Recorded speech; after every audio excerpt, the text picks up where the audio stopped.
भौकाल तो टाइट रहता ही है, लेकिन अब कौन से प्रत्याशी अपना भौकाल टाइट करते हुए नजर आएंगे? जहां पर विरासत से लेकर के सियासत की वो तमाम बातों का जिक्र होगा। क्या लग रहा है इस बार माहौल किसका टाइट है? हमको तो हर तरफ भगवा में दिख रहा है। किसका माहौल टाइट है? यहाँ पे बीजेपी का टाइट है माहौल। सड़क, पानी, बिजली, जो मूलभूत सुविधाएं जनता को मिलनी चाहिए वो सरकार दे नहीं पा रही है।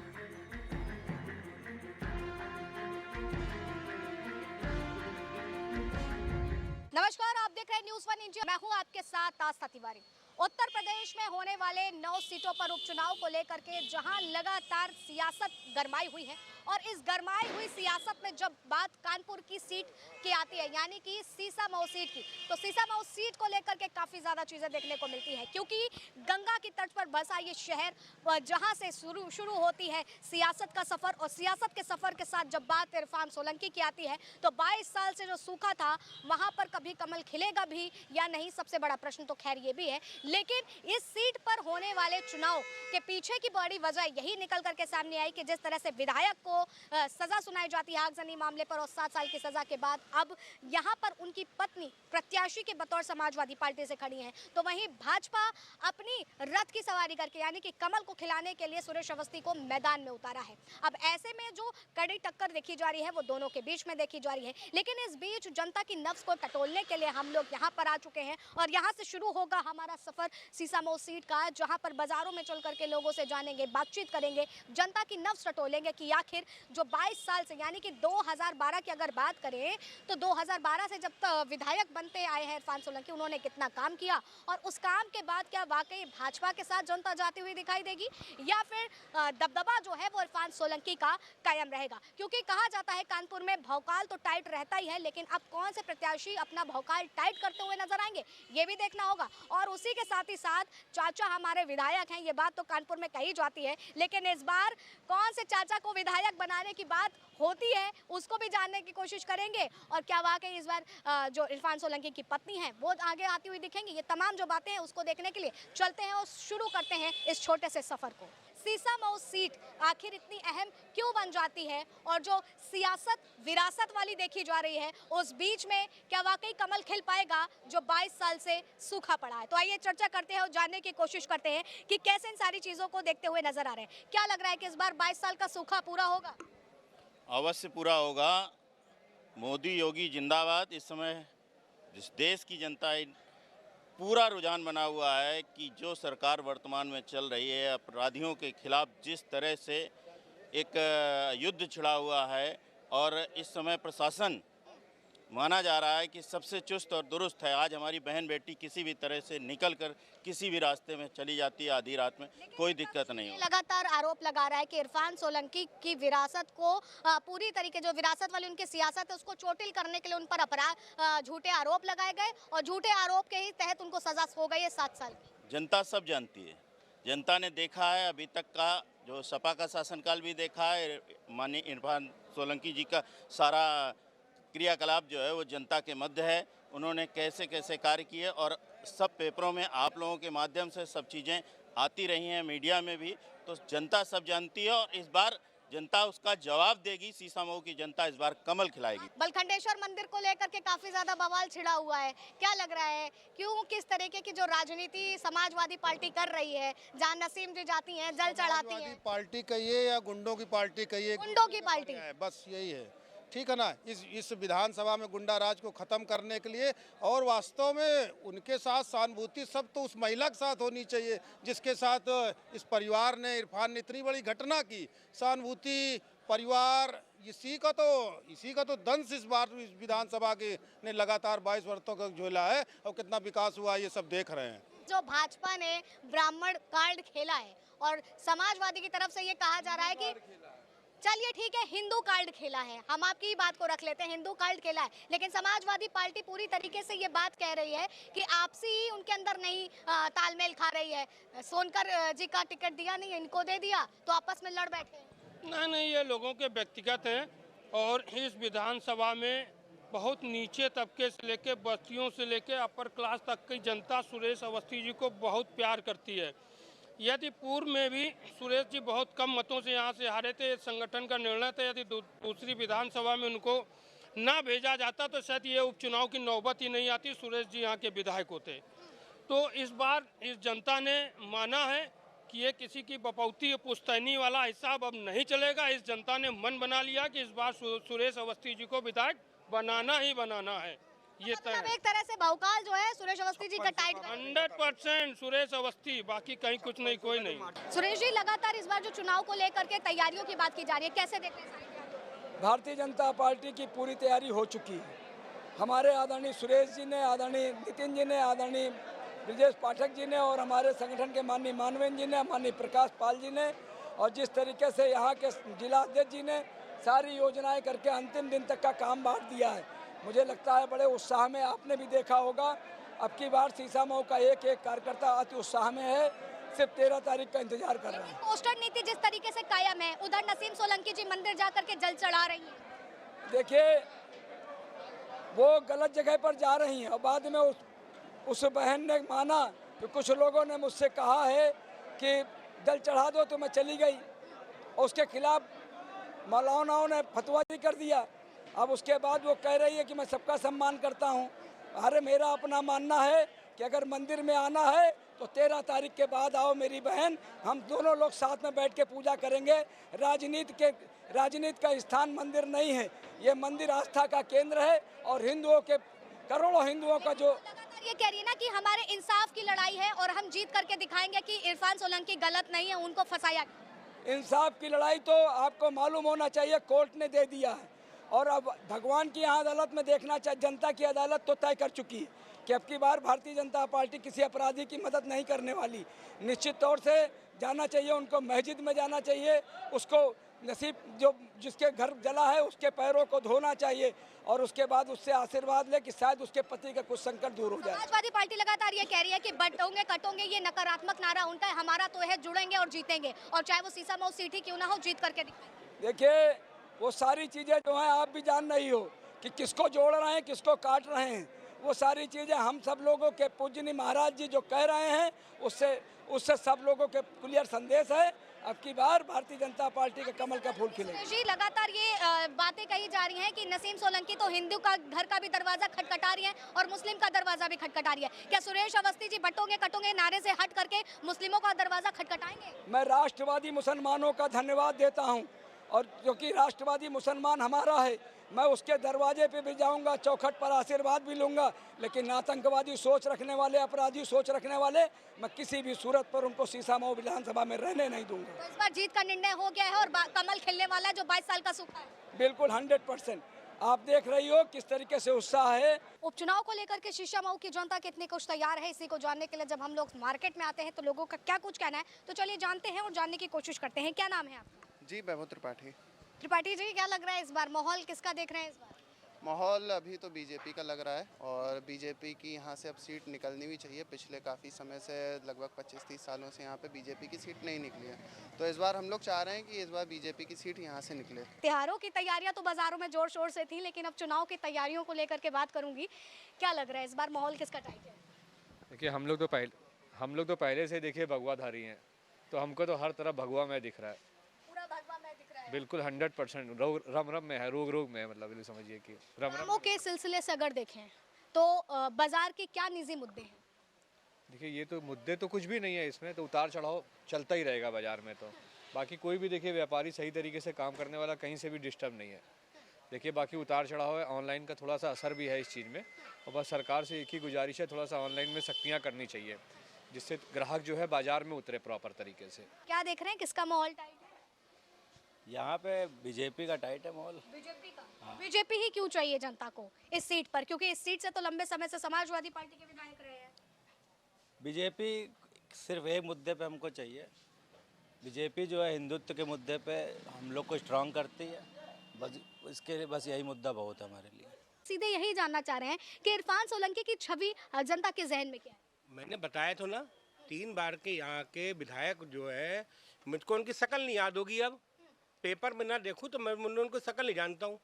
क्या फायदा इससे, ऐसा मिला विधायक का यहाँ पे।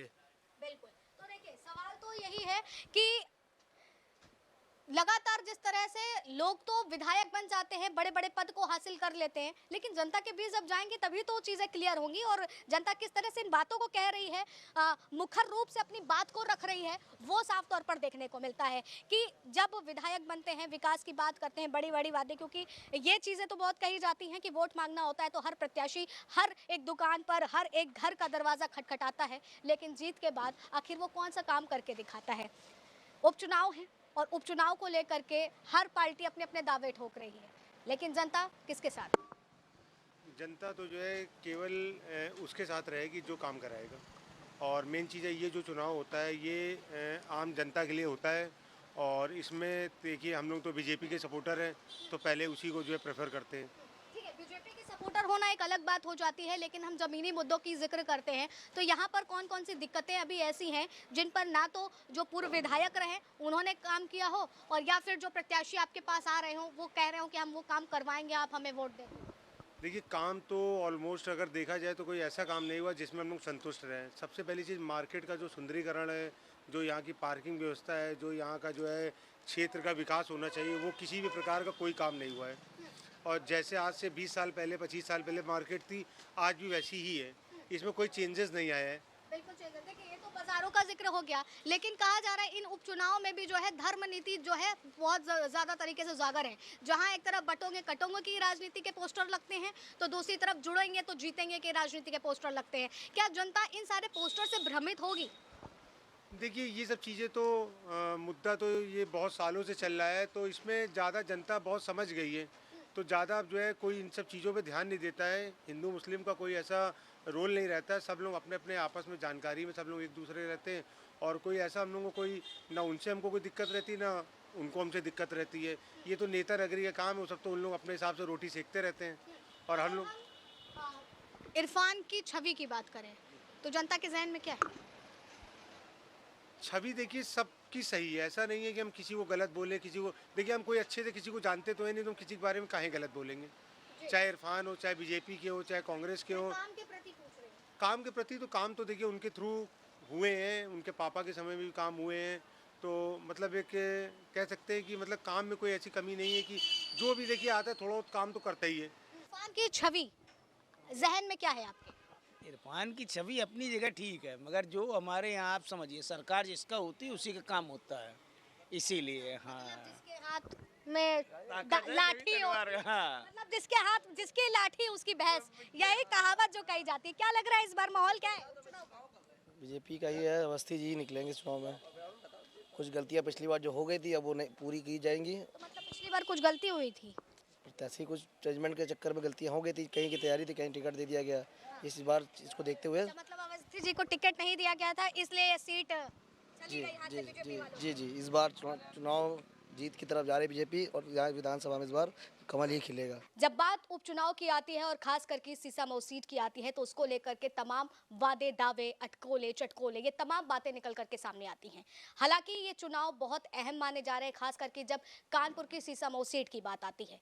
22 साल से वर्चस्व में यहाँ पर इरफान सोलंकी हैं और ये भी बात कही जाती रही है कि ये पूरी तरीके से विरासत वाली सियासत है, लेकिन इस बीच जो पूरी तरीके से विधायकों सजा होती है और अब ये सीट पूरी तरीके से खाली है, लेकिन इस बीच वो तमाम चीज़ें जो है देखने को मिल रही है, उसी पे ही चर्चा करने के लिए आज हम लोग कानपुर में मौजूद हैं और खास करके जो समाजवादी पार्टी का पूरा नेतृत्व कर रहे हैं और इसी के साथ ही साथ नसीम सोलंकी के पीछे बड़ा हाथ बन करके जिनको देखा जा रहा है इस चुनाव में अक्सर नजर आने वाले अमिताभ वाजपेयी जी हमारे साथ हैं। हालांकि जब राजनीति की बात आती है और अमिताभ वाजपेयी का जिक्र होता है तो यकीनन बॉलीवुड के अमिताभ और राजनीति के अमिताभ दोनों को एकदम बिग बी के तरह देखा जाता है और इसी को लेकर के चर्चा करेंगे। हमारे साथ अमिताभ वाजपेयी जी मौजूद हैं। सर सीधे सवाल करूंगी आपसे, इस बार के उपचुनाव को लेकर के क्या कुछ तैयारियां हैं और क्या कुछ ऐसा लगता हुआ नजर आ रहा है कि जो राजनीति भाजपा कर रही है उसके आगे ये विरासत वाली सियासत कहीं हाथ से ना निकल जाए?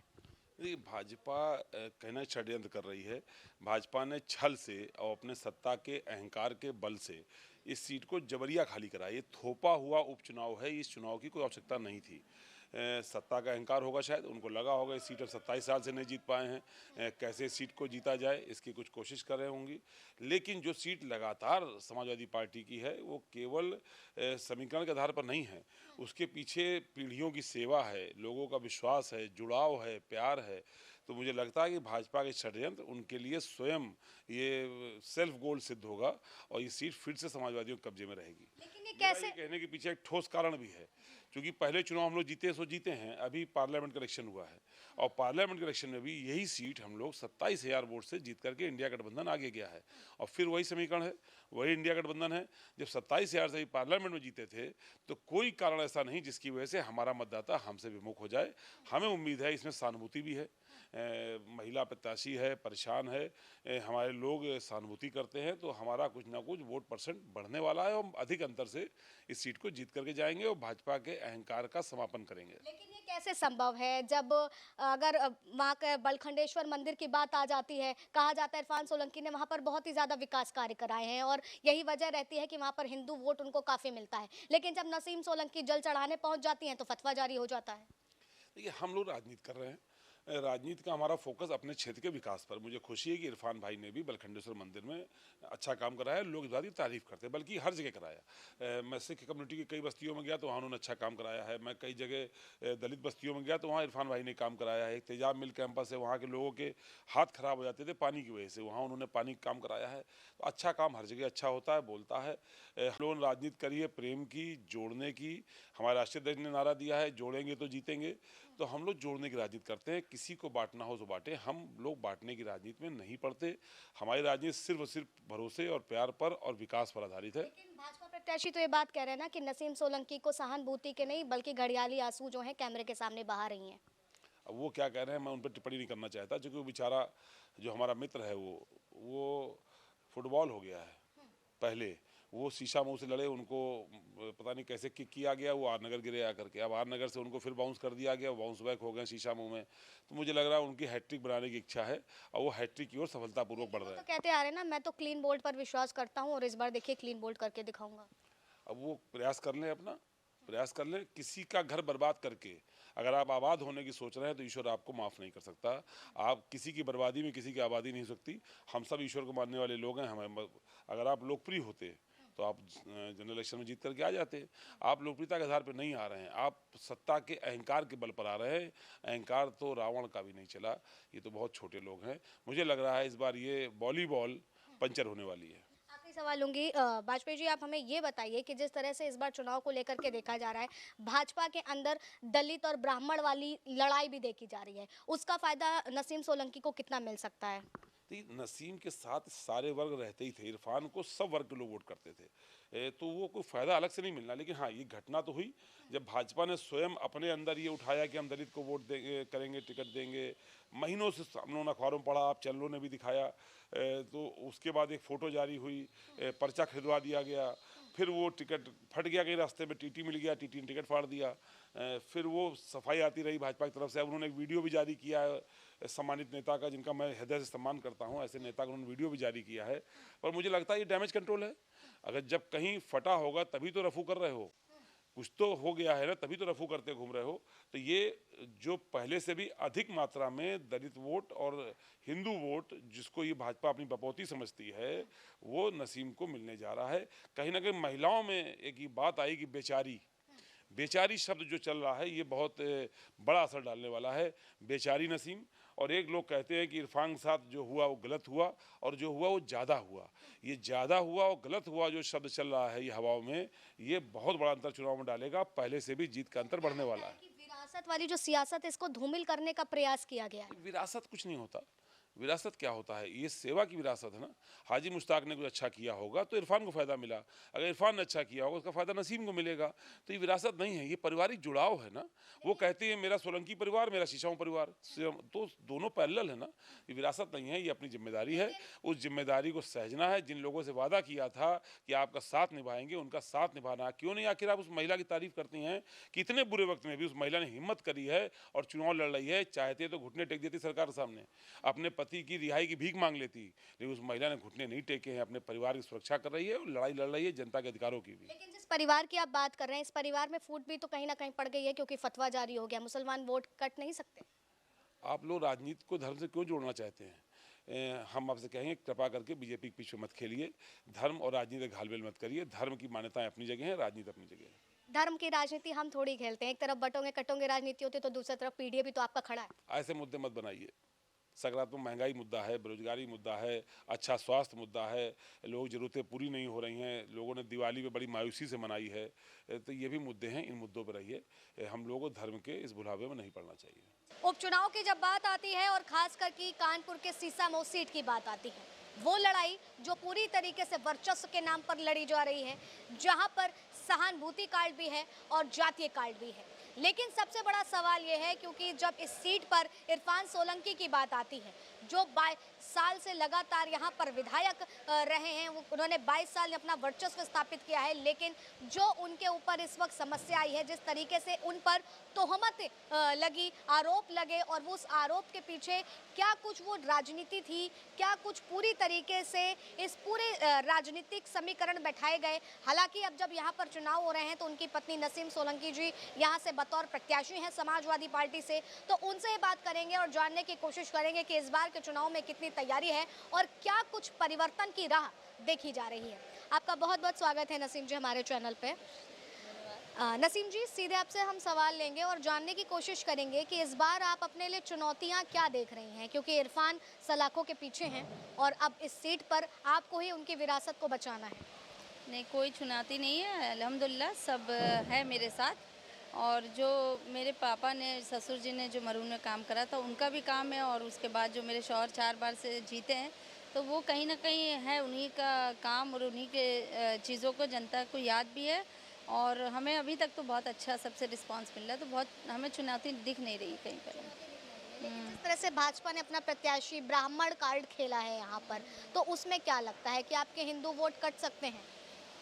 वो पहले भी लड़ चुके हैं, एक बार विधायक जी के सामने और एक बार अमिताभ भाई के सामने, तो इससे बहुत ज़्यादा हमें नहीं लगता ऐसा कुछ है।